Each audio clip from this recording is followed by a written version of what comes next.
अब से आपका सिविल स्कोर रियल टाइम में अपडेट होगा। अब से नहीं लगेंगे 15 दिन सिविल स्कोर अपडेट होने में। चलिए पहले हम जानते हैं सिविल स्कोर क्या होता है। यह 3 अंकों की संख्या होती है जो 300 से 900 तक के बीच होती है, जो कि आपकी क्रेडिट हिस्ट्री और फाइनेंशियल बिहेवियर को दिखाती है। यही स्कोर तय करता है कि आपको लोन मिलेगा या नहीं। अब तक ये स्कोर हर 15 दिन में अपडेट होता था, लेकिन आरबीआई ने एक बड़ा फैसला लिया कि अब से सिविल स्कोर रियल टाइम में अपडेट होगा।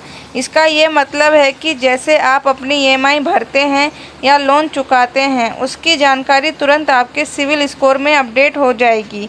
मतलब अब से आपको अपने सिविल स्कोर में अपडेट कराने के लिए लंबा इंतज़ार नहीं करना पड़ेगा।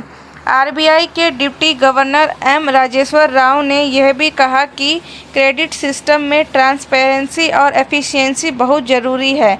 इसीलिए आरबीआई ने सभी क्रेडिट इंफॉर्मेशन कंपनीज को निर्देश दिए हैं कि वो डेटा को तुरंत अपडेट करें और टेक्नोलॉजी में इन्वेस्ट करें।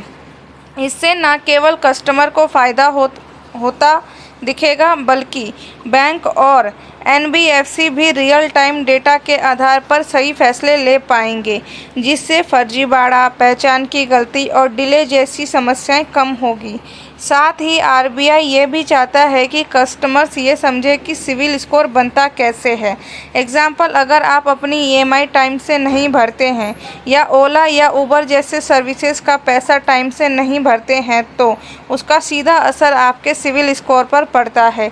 इसीलिए बैंकों को यह भी कहा गया है कि वो कस्टमर्स को उनके सिविल स्कोर की जानकारी टाइम टाइम पर देते रहें, जिससे लोग समझदारी से लोन लेंगे और बाज़ार में क्रेडिट की डिमांड बढ़ेगी। साथ ही प्रोसेस को आसान और ऑटोमेटेड बनाने पर भी जोर दिया जाएगा। अगर आप लोन लेने की सोच रहे हैं तो अब यह आपके लिए और थोड़ा आसान हो गया है।